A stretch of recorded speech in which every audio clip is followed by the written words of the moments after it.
What's up, folks? I'm Josh Johnson. This is Becky. This is our little kitty cat. I'm about to get out ice fishing, but real quick, I'm going to bring to you part 3 of the little blade bait series I've been doing. What I'm about to talk about here, first off, is something that I consider to be something that's kind of just real magical about blade baits in general, which is an aspect of the retrieve. And at the very end, I'm going to briefly cover equipment, like rod, reel, line, etc. But to start out, the magic of the blade. So blades remind me a lot of jerkbait fishing. So I'm going to show you some clips here, and in these clips, I'm going to demonstrate to you, like, not just me telling you about certain examples, but I'm going to show you specific examples of some these like magical situations. And I'm gonna start with a jerkbait video. In this video, it's in the spring, make a cast out, jerk, get it on down, hook a log. Well, I kind of meander on in with the boat to get it on snag, just like anybody would do. So I'm sitting there, you know, popping it, trying to get off the snag. Right when I'm just about getting my rod over the snag, and it's about to pop free, a smallmouth grabs it, rips it right off the log. What do you know? It's the biggest smallmouth I caught that day. It was a real, you know, really tall tank, super well built smallie. Look at how tall that best is. one of that day.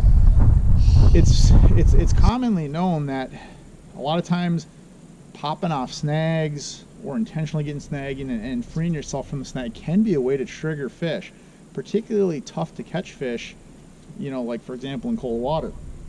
Down south, it's common that you hear a lot of people that retrieve lipless cranks where they'll actually let it bury down into grass, and people will rip it out of the grass to help trigger, you know, a response.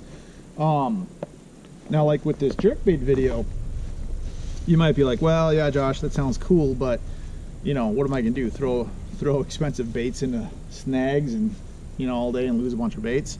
No, I mean, you're probably not gonna want to do that most of the time. However, with blades, they may not do super well in wood, but if you're throwing them in rocks, it is absolutely astounding how many times you can kind of get partially snagged up in a rock pile and free yourself. It is incredible. In fact, you can spend all day blade bait fishing in rock piles and have the same bait tied on all day. Now, there are times where you could go through a few baits, but it is absolutely amazing how well you can cast into rock piles and actually free it out of the rock pile. Isn't that right, Becky? Yeah. It actually... That's one of the coolest. And when I first started blade bait fishing, I thought I was going to go through piles of them. You don't. Like, it is, I mean, if you're getting wood and stuff, I mean, it tends to eat blades. But if you're just fishing rock piles, like I said, it will blow your mind how well you can get out of those snags sometimes. On a long cast, it can be a little bit trickier, but even on a long cast, a lot of times, you know, you kind of flick it around a little bit and you can really free yourself. Another tip I'll give you is sometimes if you're trying to get yourself unsnagged without going right up to it, if you get the rod out of the way and you just grab the line with your hands and shoot it, a lot of times, because there's no flex in the rod, it snaps that lure free really well. So sometimes even at a distance you can get a snag free that you never would even think that's coming free. So anyways, blades come unsnagged extremely well.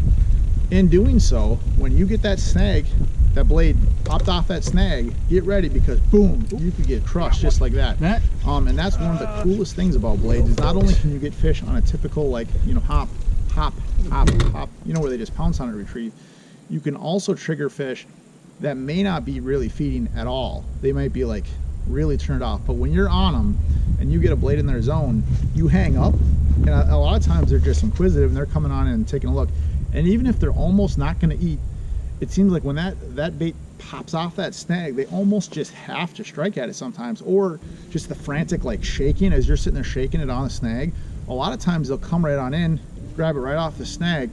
Next thing you know, hooked up to a giant. And a lot of times it can be your biggest fish of the day. So anyways, what I'm going to show you here is some exact video examples, and I'll explain what was going on in them, of ways that, you know, kind of the magic of the blade in the way that they can get snagged up, pop free, and trigger fish.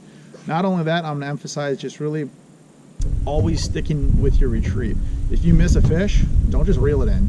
Drop it back to that fish, see if it'll eat again. If you have a fish on, you want to finish your retrieve every single time, and that goes any time of the year, whether you're fishing blades, anything. But like, I don't care if you like you know, if your blade gets all wrapped up, if you think there's a fish down there, fish it. It's amazing. Like, your bait could be all wrapped up goofy, it could have weeds on it, anything. Stick with your retrieve. If you think there's a fish in that zone, stick with it. They could follow it all the way up to the boat. If you look down, you see one on your 2D down there, drop down to it. I mean, always stick with the retrieve. If you miss one, drop back to it. If you're snagged up, stick with it. Wait for them to grab it off the snag. Maybe you'll pop it free, maybe you'll grab it right away. Stick with the retrieve, and it'll be amazing, the giants that you look back and think, man, I can't believe, like, I missed that fish twice, or, you know, I was snagged up, and what do you know, I grabbed it right off the snag. A lot of times, it's those oddball situations that end up producing the biggest fish of the day, and really those memory makers that you're out there for in that cold weather. So, anyways, I'll go through, explain a few, and here we go. Okay, what's up, folks? Well, I've already shown a few examples of some of those unique ways that blade baits can really trigger fish that oftentimes may not be feeding worth anything. Some of those ways you can pop off snags or just stick with the retrieve to really clean up some of those giants. Here we are, it's November, me and Cody, and you'll notice here he just got snagged. He's sitting here trying to work it off the snag, work it off the snag, work it off the snag.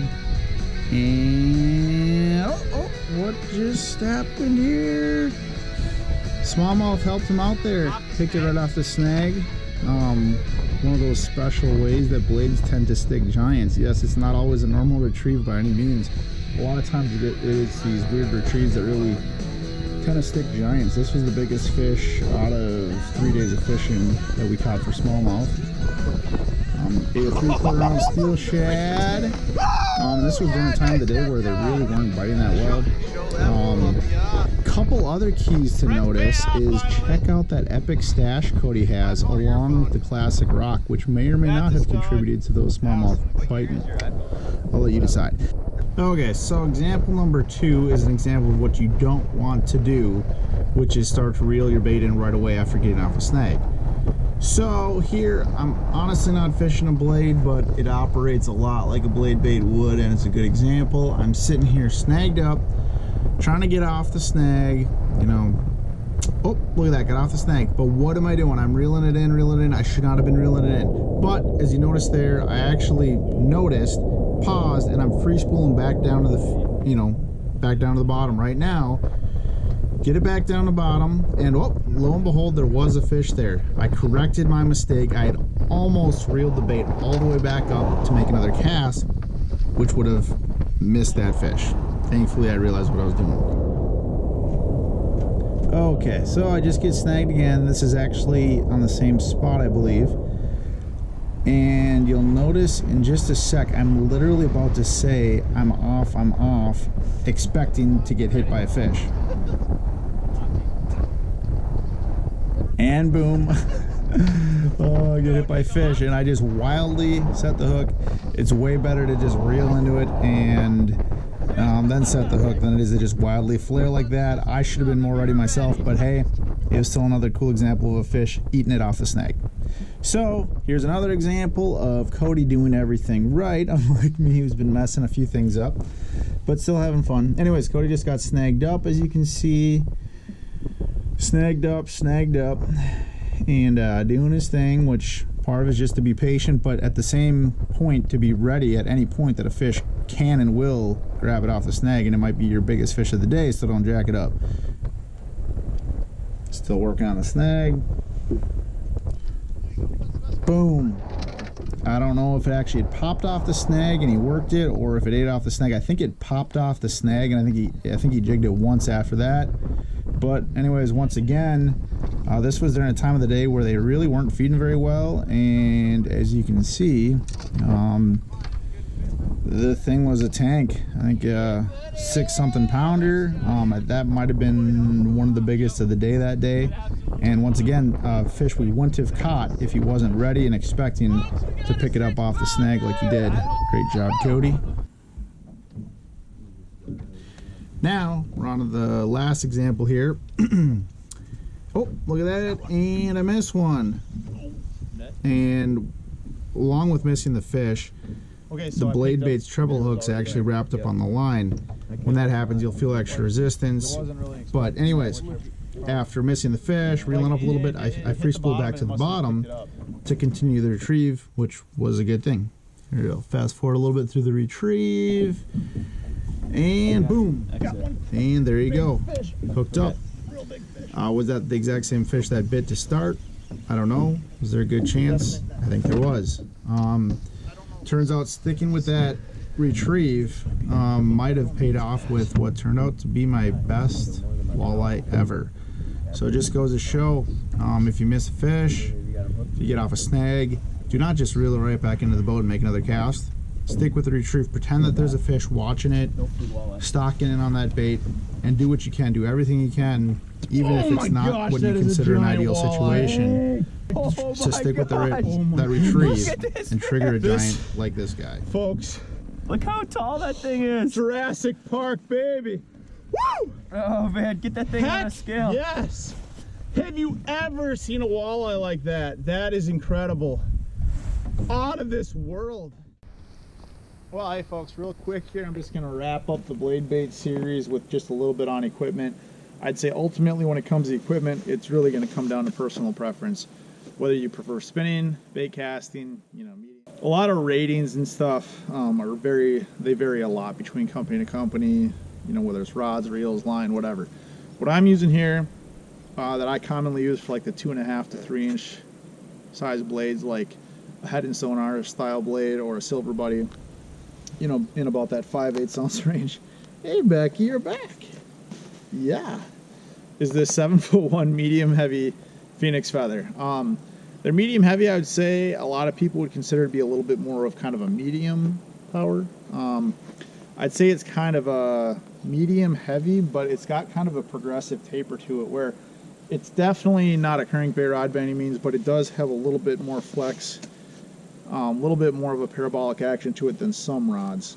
It's a really awesome action. I love it because it's pretty fast, but it does give a little bit more than, say, some rods tend to just really shut off super high into the blank.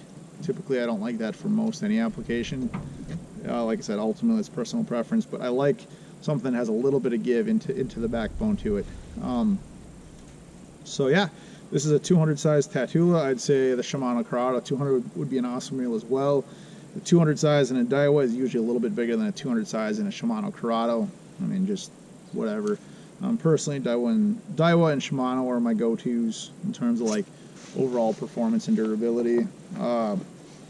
This is a 200 size. It's a 7-speed reel. With a 200 size, you're going to get a bigger gear than you typically would in, like, say, a 100 size reel. When you're getting snagged up a lot in these rocks, and sometimes intentionally, and you're just yanking on them all the time, I think it gets to be a little bit harder on your reel. Like, yanking on snags a lot is actually, I think, a lot of times harder than yanking on fish. I wore out the gears on a Daiwa Fuego compact reel last fall faster than I think I should have. And I think ultimately with a lot of those compact reels, the gears are just smaller and they're not made for the same sort of abuse that, say, a little bit bigger reel would be able to provide. Because with that compact reel, to have the same amount of line pickup as I do with this reel, I had to have an 8-speed in the compact version. So you get a higher gear ratio with smaller gears, which just spells, more wear and tear on your gears. So ultimately, I think a little bit bigger reel, like a 200 size with, like, say, a 7-speed gear ratio is going to hold up for many, many, many years as compared to like a, small compact reel. I don't know if that made any sense, but that's why I do that. Also, when it comes to line, without going on a big rant about it, I'm not a big fluorocarbon guy. I will say with fluorocarbon in deep water fishing blades, if this is the surface of the water, and this is the bottom of the lake, your blade's down here and you're over here, it will sink, so it's going to tend to cut down to your bait at a more direct angle, whereas braid is going to tend to lay out on the surface of the water and then go down to your bait. But if you use a thin enough braid, when you draw it tight, it'll kind of cut down your bait pretty quick. So you really get awfully good feel with braid to leader. Like I said, I would err a little bit on the thinner side. With this setup, I have 20-pound Suffix 832. I really like Suffix 832. I have a lot of confidence in it. I think it sheds water pretty good for late fall fishing as well. Super duper braid. I use it like crazy. I like white. It's kind of a higher vis, but yeah. Anyways, I use white on like everything. So, to that, I have 15-pound P-Line CXX leader. It's a copolymer, monofilament style, not fluorocarbon, very durable line. 15-pound on P-Line CXX is a fairly thick line.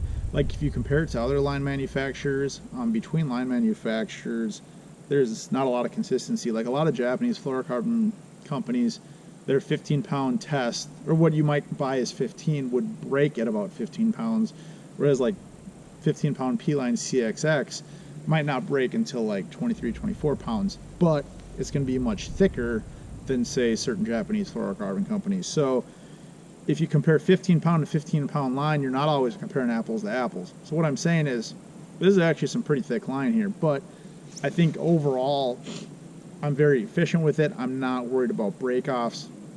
When I'm getting hung up all the time, I'm not, you know, sweating, losing baits in the rocks, or breaking off on a fish on the hook set. So I do prefer a fairly stout line. Ultimately, it's going to come down to what works for you and your confidence. So, anyways, yeah. I use about 3 arm lengths worth, so about 15 to 20 foot of leader. And I go down to a 25-pound. It's rated as it's listed as a 25-pound tactical angler clip, and then to the bait. So that's that. That's my setup. I don't remember if I mentioned if I'm stepping up to more of the 3.5 to 4.5 inch size blades. I'm stepping up from more of a medium heavy to more of a medium heavy. So like I said, for those little bit bigger, like 3/4 ounce, 1 ounce blades in that 4-inch range, I really like stepping up to, like, you know, fairly powerful rod. You know, something like you'd use probably for Texas rigs and stuff. You know, and yeah, kind of that medium heavy range. Once again, I'd still probably err towards 20-pound braid to that 15-pound P-Line CXX, and super effective setups, and you can catch a lot of fish on them. And if you're catching a lot of numbers, you can really jack on them back to back without having to worry about, you know, sweating if you have to retie or change out leaders as often. It really helps with the whole efficiency process. So anyways, that's a little bit on the tackle end of things. Hope you guys enjoyed the blade bait series, and if you guys have never done it, hope you get out and give her a whack. Have a good time. I'm gonna get out ice fishing here.